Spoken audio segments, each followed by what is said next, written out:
जिस तरह नॉर्मली घरों के बाहर पम्पलेट्स गिरे होते हैं, उन पम्पलेट्स के ऊपर चीजें लगी होती हैं, उनके साथ प्राइस भी। इट डिपेंड्स का मतलब ये है कि वहां पे वो ऑफर कर रहे हैं या उन्होंने सिर्फ चीज के आगे कीमत लिखी हुई है। देखें पंपलेट में अगर लिखा होता है जनाब के सेल, मेन्यू लिखा होता है, उसके आगे चीजें लिखी होती है, तो वो इनविटेशन टू ऑफर होता है, वो ऑफर टू सेल नहीं होता। देखिए इनविटेशन टू ऑफर के अंदर आपने जाके ऑफर करनी होती है कि सर ये चीज हम इतने की दे दें। उन्होंने आपको एक स्टैंडर्डाइज चीजें आपको मेंशन कर दी हैं, वो कोई ऑफर नहीं कर रहे कि जनाब ये चीज जो है वो हम इतने की बेच रहे हैं, आप खरीदेंगे। जो बंदा इसको खरीदना चाहता है 10 लाख रुपए जमा करवा दे, दिस इज ऑफर। किस चीज की? Offer to sale. ठीक है, इस चीज की कीमत 10 लाख रुपए है जी, चीज पड़ी है 10 लाख रुपए इस चीज की कीमत है, that's it. This is not offer, this is invitation to offer. Okay, तो वो डिपेंड्स की स्टेटमेंट किस तरह से लिखी हुई है। नॉर्मली जहां पे ऑक्शन आ जाए, जहां पे आपके पास जो है किसी किस्म का डिस्प्ले में पड़ी हुई चीजें आपके पास आ जाए, प्राइस टैग लिखा हो साथ चीज के, तो वो नॉर्मली हम उसको क्या मान लेते हैं? This is invitation to offer. Okay, अच्छा जी, चैप्टर नंबर 3 हम लोगों ने स्टार्ट किया हुआ था बेटा। उसके अंदर हम लोगों ने टाइप्स ऑफ कॉन्ट्रैक्ट पढ़ी थी। फिर उसके बाद हमारे पास कैपेसिटी टू कॉन्ट्रैक्ट के अंदर, capacity of parties to contract के अंदर हमने माइनर देख लिया था, अनसाउंड माइंड पर्सन देख लिया था, डिसक्वालीफाइड बाय लॉ देख लिया था। यहां तक अगर किसी किस्म का कोई क्वेश्चन है किसी बच्चे का तो प्लीज मेरे से वो पूछ सकता है। All cleared? All okay? अच्छा, अब हम चलते हैं। हमने कहा था कि इसके बाद हमारे पास एक एसेंशियल होता है lawful consideration and lawful object. Object का तो इतना कोई डेफिनेशन वगैरह नहीं है, लेकिन हाँ कंसिडरेशन की डेफिनेशन है। और कंसिडरेशन की डेफिनेशन ऐसी है कि जिसको, ये वो वाहिद डेफिनेशन है जिसको आईकैप ने अपने पेपर में पूछा हुआ है। मतलब आईकैप नॉर्मली डेफिनेशंस नहीं पूछता, लेकिन कंसिडरेशन के डेफिनेशन को आईकैप ने पूछा हुआ है। तो जब हम कंसिडरेशन के डेफिनेशन की बात करते हैं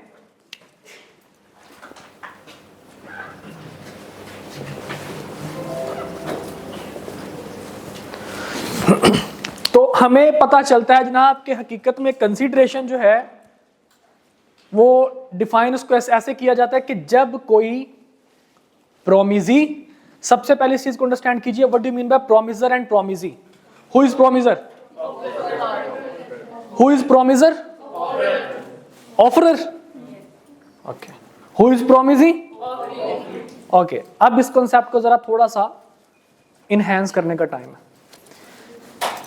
देखिए बेटा, प्रोमिजर का मतलब होता है वो बंदा जो प्रॉमिस करता है किसी चीज को परफॉर्म करने का। मैं प्रॉमिस करता हूं किस चीज का? कि मैं ये काम करूंगा। अब जो बंदा परफॉर्मेंस दे रहा होगा उसको हम लोग क्या कहेंगे? प्रोमिजर। ठीक है जी, सॉरी प्रोमिजी। जो बंदा परफॉर्मेंस दे रहा होगा हम उसको क्या कहेंगे? प्रोमिजी। देखिए प्रोमिजर और प्रोमिजी का मतलब यह है कि जनाब मैंने प्रॉमिस किया किसके साथ? फॉर एग्जांपल अब्दुल राफे के साथ मैं प्रॉमिस कर रहा हूं कि जनाब मैं ये मार्कर जो है वो अब्दुल राफे को बेचूंगा। ठीक है, मैं कौन बन गया? प्रोमिजर। मैंने किया प्रॉमिस। इसके बदले में अब्दुल राफे मुझे 10 रुपए देगा। इसके बदले में अब्दुल राफे क्या करेगा? मुझे 10 रुपए देगा। जब मैंने प्रॉमिस किया तो मैं कौन बन गया? प्रोमिजर। ठीक है जी, मेरे कहने पे अब्दुल राफे कोई काम करेगा। ठीक है जी, मेरे कहने पे अब्दुल राफे क्या करेगा?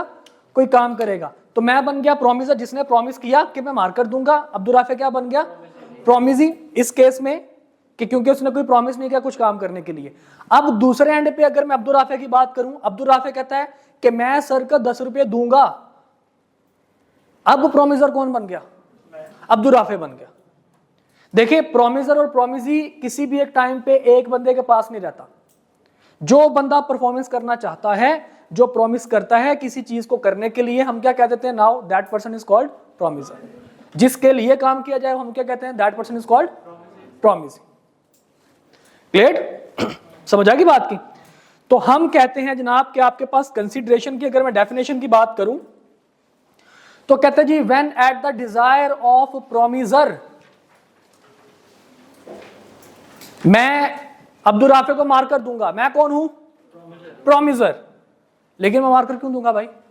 मैं क्या चाहता हूं कि अब्दुल राफे मुझे क्या करे, 10 रुपए दे। अब्दुल राफे क्या करे, 10 रुपए दे। मेरे लिए कंसिडरेशन क्या है, मार्कर या 10 रुपए? तो अब हम कहते हैं when at the desire of promisor, promisee और एनी अदर पर्सन, प्रोमिजी या कोई भी बंदा, हैज डन और एब्सटेन्ड फ्रॉम डूइंग, या कोई काम कर चुका हो या करने से रुक चुका हो। डज और एब्सटेन्स फ्रॉम डूइंग, काम करता हो या काम करने से रुक जाता हो। प्रोमिसेस टू डू और एब्सटेन फ्रॉम डूइंग, या कोई काम करने का वादा करे या किसी काम से रुक जाने का वादा करे।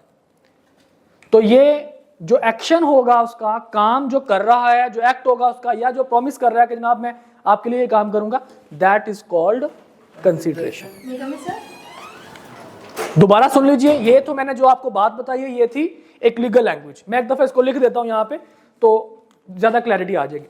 When at the desire of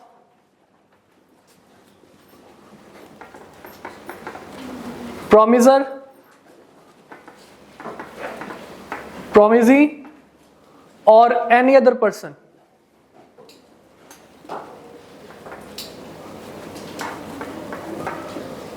has done or abstained from doing,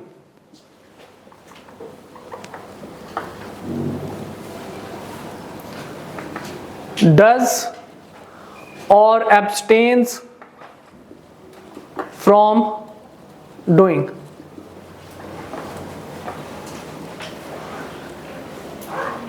promises to do or abstain from doing something. Such act, जो काम कर रहा है वो, abstinence, ये काम करने से रुक जाता है वो, और promise is called consideration. उसको हम लोग क्या कहते हैं जी? कंसिडरेशन। देखिए कंसिडरेशन का एक लिटरल मीनिंग तो ये आपके पास बनता है, बट अगर हम बात करते हैं कि इसका जो कॉन्सेप्चुअल मीनिंग है, मैंने आपको कहा था जो बंदा चीज हासिल कर रहा है वो क्या है? कंसिडरेशन। अब कोई भी चीज जो हासिल कर रहा हूं मैं, मेरे लिए वो क्या होगी? कंसिडरेशन होगी। अब मिसाल के तौर पर अगर हम पहले बात करते हैं जी किसी काम का करना, एक्शन, मैं कहता हूं जनाब ये मैं मार्कर अब्दुल राफे को बेचूंगा 10 रुपए के लिए, अब्दुल राफे मुझे क्या करेगा? 10 रुपए दे देगा। मैं मार्कर बेचना चाहता हूं 10 रुपए के लिए, मतलब कि मेरी ख्वाहिश है when at the desire of promisor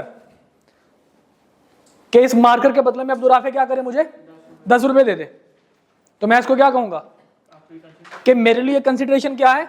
10 रुपए। ये अब्दुल राफे का एक्ट होगा जो अब्दुल राफे ने करना है।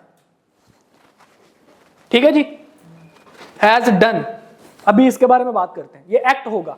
एब्स्टेनेंस क्या है?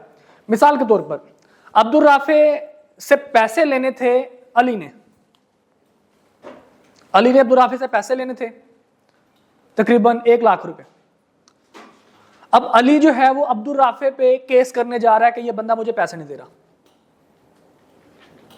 मैं अली से कहता हूं कि अली भाई आप अब्दुल राफे के खिलाफ कोई कार्रवाई ना करें, अगर ये आपको 1 महीने में पैसे नहीं देता तो आपके पैसे मैं दूंगा। अब मेरे और अली के दरमियान एक नया कॉन्ट्रैक्ट हो गया। कौन सा कॉन्ट्रैक्ट? कि अगर अब्दुल राफे पैसे नहीं देगा तो उसकी जगह पे मैं पैसे दूंगा। और ये अली के लिए कंसिडरेशन है कि अब्दुल राफे पैसे नहीं देगा तो पैसे कहां से मिलेंगे? सरहसन से मिलेंगे। और मेरे लिए क्या कंसिडरेशन है कि अली जो है वो अब्दुल राफे के खिलाफ कार्रवाई करने से रुक जाएगा। तो इसको हम लोग क्या कहेंगे? एब्स्टेनेंस, किसी काम करने से रुक जाना। क्लियर? समझ आ गई बात की? जी बेटा, किसी का कोई क्वेश्चन हो लास्ट में? All okay? कि आपके पास प्रॉमिस जब हम एक्ट की बात करते हैं तो एक्ट का मतलब क्या है कि किसी काम का करना। एब्सटेंस की बात करेंगे तो एब्सटेंस का मतलब क्या होगा?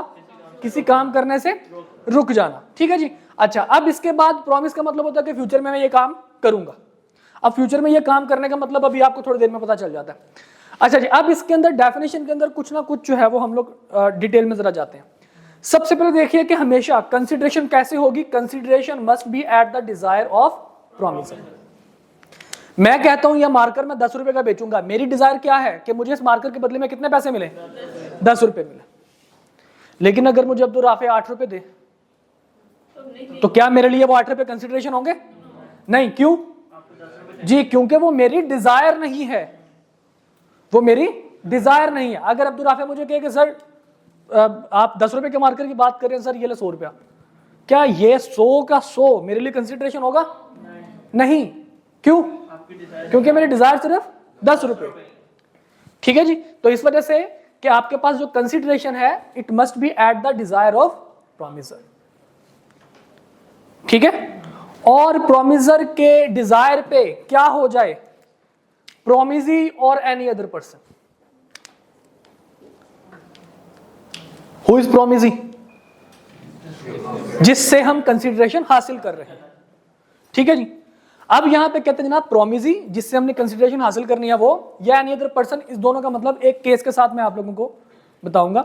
आपकी बुक के अंदर वो केस स्टडीज को नाम को चेंज किया हुआ है, लेकिन इसके नाम बड़े फनी नहीं थे, खैर मतलब मजे के नाम थे। इंडिया का बेसिकली ये केस था, ये अर्ली 1900s के अंदर था, ये फर्स्ट डेकेड के अंदर। तो इंडिया में जनाब एक केस था, वो केस कुछ यूं था,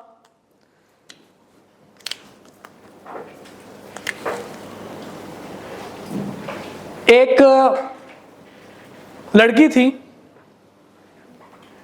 उसका नाम था चंपाकली। ये नाम होता है।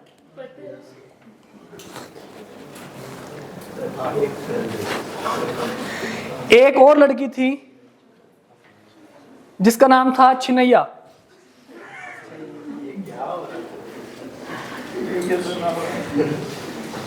एक लड़का था जिसका नाम था रमैया। ये मैं आप लोगों को रियलिटी बता रहा हूं, ये मैं आप लोगों को रियलिटी बता रहा हूं, क्योंकि जब आप कॉन्ट्रैक्ट एक्ट पढ़ते हैं तो कॉन्ट्रैक्ट एक्ट में डिफरेंट केसेस के रेफरेंसेस होते हैं। और अगर आपको थोड़ा सा याद हो तो कॉन्ट्रैक्ट एक्ट पूरा इसका नाम है कॉन्ट्रैक्ट एक्ट, इसका पूरा नाम एक्चुअल जो नाम है इसका वो है इंडियन कॉन्ट्रैक्ट एक्ट 1872। ये 1872 का बना हुआ है जब ब्रिटिश थे यहाँ पे। ठीक है जी। तो उस टाइम पे जितने भी केसेस थे वो सारे के सारे केसेस उन्हीं रेफरेंसेस के अंदर वो आपके पास मौजूद होते हैं। तो ये तीन पार्टीज थी, चंपाकली, छिनैया और रमैया।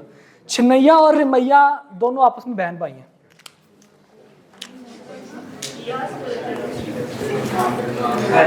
छिनैया और रमैया आपस में क्या है जी? बहन भाई हैं। चंपाकली जो है वो छिनैया की डॉटर है, बेटी है।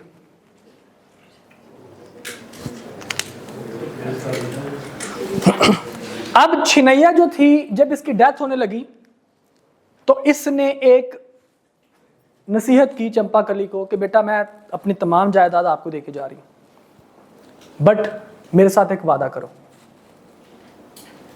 क्या? कि जायदाद मैं तुम्हें दूंगी सारी की सारी, लेकिन इसमें से एक एन्युइटी, एक स्पेसिफिक अमाउंट हर महीने आपने अपने मामू रमैया को देनी है। चंपाकली ने कहा जी ठीक है जी। एक अमाउंट डिसाइड होगी, इसने राइटिंग में भी लिख के दे दिया कि जी ठीक है, मैं रमैया को जो है वो एक एन्युइटी लिख के दे दिया करूंगी, आप मुझे जायदाद दे दें। ओके। अब जनाब शुरू में फिर छिनैया की डेथ होगी। शुरू में जनाब चंपाकली ने रमैया को पैसे देने शुरू किए, लेकिन बाद में इसने पैसे देने बंद कर दिए। अब रमैया जनाब कोर्ट चला गया। इसको ये पता है, इतनी गैरत है इसमें कि ये कोर्ट चला जाए। ये कोर्ट चला कर जाके कहता है कि सर मेरे साथ जुल्म कर रहे हैं, क्या कि मेरी भांजी जो है वो मुझे पैसे नहीं दे रही। एग्रीमेंट कॉन्ट्रैक्ट साइन हुआ। तो उस टाइम पे चंपाकली ने कहा कि जी हमारा कॉन्ट्रैक्ट तो कॉन्ट्रैक्ट है ही नहीं, क्योंकि कॉन्ट्रैक्ट के लिए जरूरी है कि आपके पास एक लॉफुल कंसिडरेशन होनी चाहिए। मैं इनको पैसे दे रही हूं, इनके लिए तो कंसिडरेशन है, ये मुझे कुछ नहीं दे रहे, इनकी तरफ से मुझे कुछ भी नहीं मिल रहा, तो इनकी तरफ से कोई किसी किस्म के जो है वो मेरे लिए कंसिडरेशन नहीं है। देखिए ना, चंपाकली रमैया को पैसे दे रही है, रमैया के लिए तो कंसिडरेशन है कि उसको पैसे मिल रहे हैं, रमैया चंपाकली को क्या दे रहा है? कुछ भी नहीं। तो इसका मतलब क्या हुआ कि डेफिनेशन के एतबार से ना ये कुछ काम कर रहा है, ना किसी काम करने से रुक रहा है, ठीक है, ना कोई प्रॉमिस कर रहा है, कुछ भी नहीं हो रहा, तो रमैया इसको किसी किस्म की कोई कंसिडरेशन नहीं दे रहा। तो कोर्ट ने फिर वहां पे एक फैसला दिया। कोर्ट ने कहा कि रमैया डायरेक्टली तो आपको उसने कोई कंसिडरेशन नहीं दी, लेकिन रमैया की जगह पे उसकी बहन ने, चिनैया ने कंसिडरेशन दी हुई है, क्योंकि कंसिडरेशन में बी पास्ड फ्रॉम प्रोमिजी और एनी अदर पर्सन। यहां पे प्रोमिजी आपने किसको बनाया हुआ था? रमैया को, ठीक है जी, रमैया को आपने प्रोमिजी बनाया हुआ था, लेकिन रमैया अगर यहां पे कंसिडरेशन नहीं दे रहा, लेकिन रमैया की जगह पे चिनैया ने आपको अपनी सारी की सारी जायदाद दी हुई है।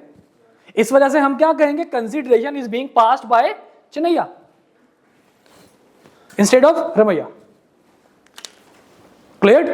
इसी चीज को कोट किया हुआ है आपकी बुक ने, लेकिन नाम जो है वो जाहिर बात है कि उसने ये वाले नाम तो लेने नहीं थे। तो अब उसने क्या नाम लिए हैं, मैं जरा एक दफा पढ़ देता हूं।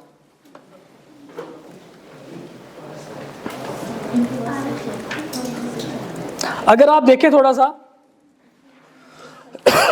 एग्जाम्पल नंबर 29 है जी मेरे पास, पेज नंबर 49 पे, बुक की एग्जाम्पल नंबर 29, पेज नंबर 49। यहां पे जनाब Arif transferred such property to his daughter Humaira with the direction that Humaira should pay Numan annuity. ठीक है जी, समझ आ रही है बात की? इसके बाद कहते हैं जी, on the same day Humaira executed a deal in writing in favour of Numan and agreed thereby to pay the annuity. Later, Humaira refused to pay the annuity on the plea that no consideration had moved from Numan. Same case है। इसके बाद कहते हैं जनाब, here Numan is entitled to maintain suit because a consideration not necessarily moved from the promisee, it may move from any other person by Arif in this case. ठीक है जी, वहां पे आरिफ, यहां पे चिनैया, वहां पे हुमैरा, यहां पे चंपाकली, वहां पे नुमान, यहां पे रमैया। ओके, ओरिजिनल केस ये वाला था। आई क्या मुझे एग्जांपल दिया वो उसी केस को कोट करके एग्जांपल दिया। क्लियर जी बेटा? ये कॉन्ट्रैक्ट हकीकत में हुआ है इनके दरमियान। कॉन्ट्रैक्ट तो किया इन दोनों ने, अब इसकी तो हो गई डेथ, लेकिन अब ये प्रोमिसी ये चिनैया ने रही। कॉन्ट्रैक्ट के अंदर प्रोमिसी किसको बनाया गया था? रमैया को बनाया गया था कि जनाब आप रमैया को इतने पैसे देंगे, हम जायदाद आपको दे रही हूं। ठीक है जी, अब इस वजह से कॉन्ट्रैक्ट तो किया चिनैया ने चंपाकली के साथ, लेकिन यहां पे प्रोमिसी कौन है? रमैया। अब रमैया इसको कॉन्ट्रैक्ट के बदले में कोई चीज नहीं दे रहा, लेकिन हमने क्या कहा कि कंसिडरेशन जो होती है वो लाजमी नहीं कि प्रोमिसी दे, बल्कि प्रोमिसी के अलावा कोई भी बंदा दूसरा दे सकता है। इस केस में चिनैया ने कंसिडरेशन दी थी। क्लियर जी बेटा? ऑफर तो चिनैया ही है, ऑफर तो उसने नहीं बेटा, अब हम ऑफरर और ऑफरी से बहुत आगे निकल आए हैं। ठीक है, अब हम बात कर रहे हैं प्रोमिसर और प्रोमिसी की, परफॉर्मर और परफॉर्मर की। ठीक है जी, जिसके लिए हम परफॉर्म करने जा रहे हैं और जो हमारे लिए परफॉर्म करेगा, हम उसकी तरफ आगे। ऑफरर और ऑफरी से हम बहुत आगे आगे। क्लियर जी बेटा? यहां तक किसी किस्म के मसले में सारे जी बेटा? अगर चिनैया की डेथ ना होती तो फिर मतलब जारी बात है कि फिर कॉन्ट्रैक्ट फिर भी इनके दरमियान रहना था और प्रोमिसी इसी बंदे ने रहना था, क्योंकि कॉन्ट्रैक्ट की टर्म्स ऐसी थी। अगर ये कॉन्ट्रैक्ट ना करते तो फिर तो मसला नहीं था, फिर जायदाद भी ना देती अपनी बेटी को ये। ओके जी, ऑल क्लियर जी बेटा?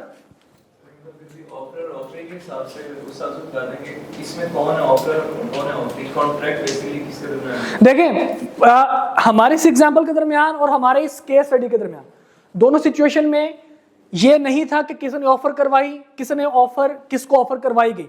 सिंपल सी बात थी कि जनाब इस बंदे ने इस बंदे को क्या किया, प्रॉपर्टी ट्रांसफर कर दी। अब प्रॉपर्टी ट्रांसफर करते हुए एक एग्रीमेंट, एक राइटिंग डीड लिख लिया, एग्रीमेंट लिख लिया क्या, कि ये बंदा इसको क्या करेगा, प्रॉपर्टी ट्रांसफर करेगा, और ये बंदा इसके बदले में इस बंदे को क्या करेगा, पेमेंट करेगा। ठीक है। अब क्योंकि सिनेरियो केस इस नेचर का था कि हम यहां पे ऑफर और ऑफर से थोड़ा सा आगे हैं, यहां पे हम बात कर रहे हैं परफॉर्मेंस के बेस पे। क्लियर कि किस बंदे ने क्या परफॉर्मेंस देनी थी। तो प्रॉमिस है तो फिर रमैया हुआ। प्रॉमिस ही रमैया हुआ ना, क्योंकि जो एक्शन हो रहा है बिजनेस या किसी चीज को करने का, वो बिल्कुल ठीक है, बिल्कुल। दोनों सिचुएशन में जब इसको जायदाद मिल रही थी, तो प्रॉमिसर कौन था वहां पे, चिन्हैया थी। ठीक है जी। अब जब इसने प्रॉमिस किया है इसको कुछ पैसे देने के लिए, तो प्रॉमिस ही कौन है, क्या इसके साथ उसने वादा किया कि इसको पैसे मिलेंगे कि इसको पैसे मिलेंगे, तो ये कौन बन गया, प्रॉमिस ही, क्योंकि ये परफॉर्मेंस करने लगी है। ओके, देखिए प्रॉमिसर कौन होता है, जो प्रॉमिस करता है किसी काम करने के लिए। प्रॉमिस ही कौन है, जिसके साथ वादा किया जाता है जनाब तुम्हारे लिए मैं ये काम करूंगा। ठीक है जी। आप दोनों सिचुएशन में जब एक बंदा अपनी परफॉर्मेंस दे रहा होगा तो हम उसको क्या कहेंगे, ये बंदा कौन है, प्रॉमिसर है, कि ये वादा इसने किया कि जी मैं तुम्हारे लिए ये काम करूंगा, तुम इसके बदले में मुझे क्या दोगे, वो प्रॉमिसर के लिए कंसिडरेशन होगा। प्रॉमिसर को कंसिडरेशन किसकी तरफ से मिलेगी, प्रॉमिसी की तरफ से, और प्रॉमिसी को कंसिडरेशन किसकी तरफ मिलेगी, प्रॉमिसर की तरफ से। Got it. लेकिन क्योंकि जब हम बात करें, जब कोई बंदा प्रॉमिस करता है कि मैं तुम्हारे लिए ये काम करूंगा, उसके बदले में जो उसको रिसीव होगा that would be called consideration. तो इस वजह से कंसिडरेशन की डेफिनेशन के अंदर सिर्फ एक ही दफा लिखा हुआ है कि at the desire of promisor, promisee और any other person has done. जब भी कोई बंदा परफॉर्मेंस देने लगेगा हम क्या कहेंगे, तुम कौन हो, अब तुम्हारा नाम क्या हो चुका है, प्रॉमिसर हो चुका है। देखिए बेटा, मेरा नाम है हसन चौहान, मेरे अब्बा जी मुझे बेटा कह के बुलाते हैं, आप लोग मुझे सर कह के बुलाते हैं, क्या मेरी आइडेंटिटी चेंज हो जाएगी इससे, नहीं। सिचुएशन टू सिचुएशन नाम बदलते रहते हैं। ठीक है। इसी तरह जब मैं कॉन्ट्रैक्ट कर लूंगा और परफॉर्मेंस की बारी आएगी, जब मैं परफॉर्मेंस कर रहा हूं तो मैं क्या कहलाऊंगा, प्रॉमिसर। ठीक है जी। जिसके लिए मैं परफॉर्मेंस करूंगा वो बदला क्या कहलाएगा, प्रॉमिसी। अब जब अगला बंदा जब मेरे लिए परफॉर्मेंस कर रहा होगा तो वो क्या कहलाएगा, प्रॉमिसर, और मैं क्या कहलाऊंगा, प्रॉमिसी। इस वजह से कंसिडरेशन के मामले के अंदर प्रॉमिसर के डिजायर पे ही प्रॉमिसी जो है वो या कोई दूसरा बंदा क्या करता है, परफॉर्मेंस करता है। क्लियर कि मैं प्रॉमिसर हूं, मुझे क्या मिलेगा।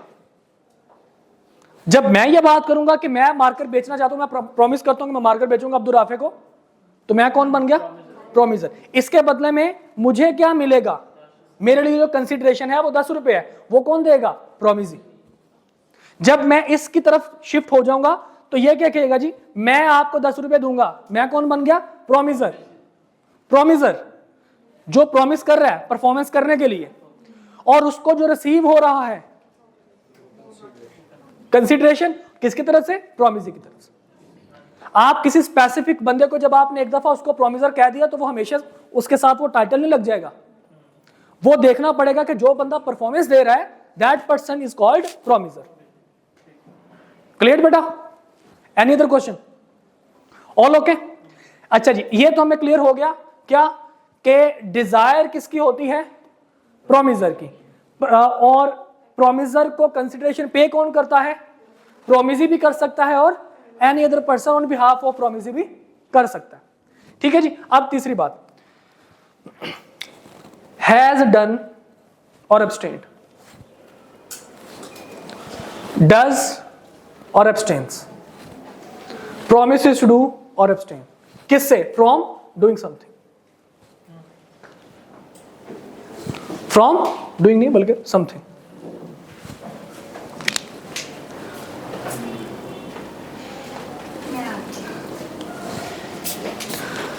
अब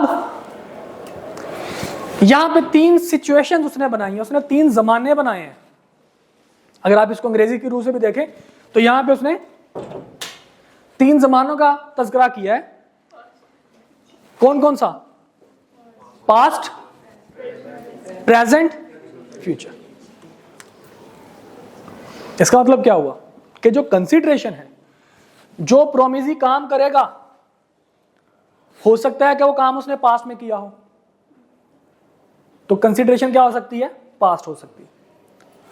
हो सकता है कि वो काम एट द सेम करे साइमल्टेनियसली, प्रेजेंट में खड़ा होकर करे काम, तो कंसिडरेशन क्या हो सकती है, प्रेजेंट की हो सकती है।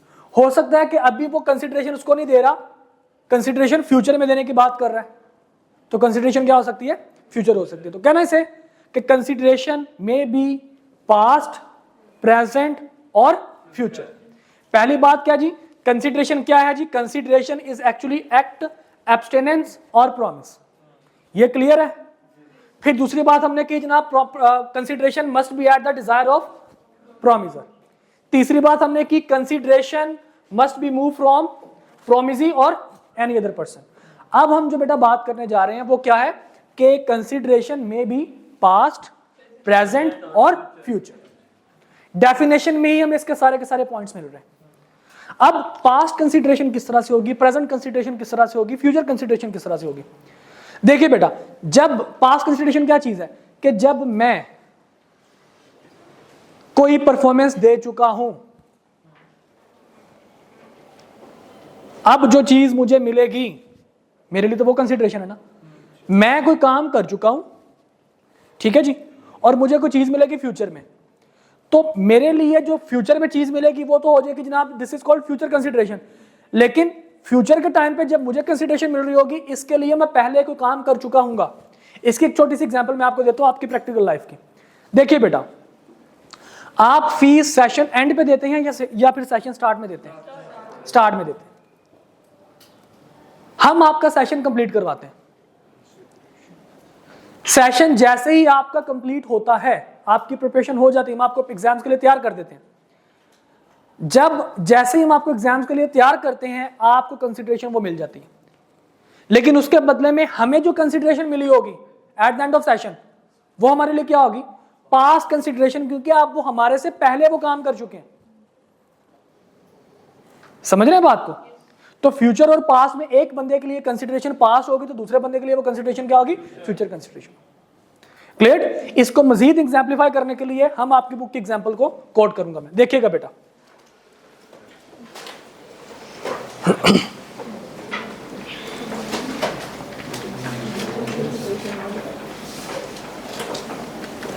एग्जाम्पल नंबर 30 देखिए बेटा। अकरम renders some services to Wasim in the month of August। अकरम ने कोई काम किया अगस्त के महीने में वसीम के लिए। In September, Wasim promises to compensate Akram an amount of ₹10,000 for the services he rendered to him। सितंबर में उसने क्या कहा, जनाब ठीक है मैं तुम्हें पैसे दे दूंगा जो तुमने अगस्त के महीने में मेरे लिए काम किया। अकरम ने काम कब किया, अगस्त में। पैसे वसीम कब देगा, सितंबर में। तो देखिए जनाब, past services amount to past consideration. Akram can recover ₹10,000 from Wasim. ठीक है जी। अकरम के लिए जो कंसिडरेशन कब उसको मिली होगी, सितंबर में। ठीक है जी। और वसीम को कंसिडरेशन कब मिल चुकी होगी, अगस्त में। तो हम क्या कहेंगे कि वसीम की जो कंसिडरेशन थी वो हकीकत में क्या थी, पास्ट कंसिडरेशन। ठीक है जी, क्योंकि अकरम ने पास्ट में कोई काम कर दिया था। कंसिडरेशन क्या है, when at the desire of promisor और any other person has done और abstain from doing something. Promise से पहले कंसिडरेशन थी उसमें? नहीं, प्रॉमिस से पहले नहीं बेटा। देखिए कॉन्ट्रैक्ट एक हो गया ना, उसने सितंबर में प्रॉमिस किया था। सितंबर में पैसे देने का उसने प्रॉमिस किया था, कॉन्ट्रैक्ट हो चुका था, अकरम ने सर्विसेज दे दी थी, अकरम की तरफ से परफॉर्मेंस हो चुकी थी। अब परफॉर्मेंस किसकी तरफ से होनी है, वसीम की तरफ से होनी है। देखिए आप दो चीजों को, अभी मेरा ख्याल है आप चैप्टर नंबर 2 से बाहर नहीं आ पा रहे। हम ऑफर एंड एक्सेप्टेंस से, देखिए बेटा, हम ऑफर एंड एक्सेप्टेंस से आगे हम लोग आ चुके हैं। हमने अपना कॉन्ट्रैक्ट बना लिया है, हम कॉन्ट्रैक्ट की टाइप्स पढ़ चुके हैं, हम असेंशियल्स को डिस्कस करते हुए हम कॉन्ट्रैक्ट की तरफ आ चुके हैं। अब यहाँ पे हम जो बात कर रहे हैं, यहाँ पे प्रॉमिस वो नहीं, ये वो उसको प्रॉमिस या उसको ऑफर नहीं करवा रहा कि तुम्हें मैं पैसे दूंगा। यहाँ पे वो परफॉर्मेंस की बात कर रहा है कि परफॉर्मेंस की क्या बात है कि जनाब अकरम ने अगस्त में एक सर्विसेज दी, ठीक है जी कि जनाब ये मैंने आपको काम कर दिया। आप अक्सर अपनी लाइफ में ऐसे करते हैं, आप कहते अच्छा यार ये काम कर दो, चलो मैं तुम्हें अगले महीने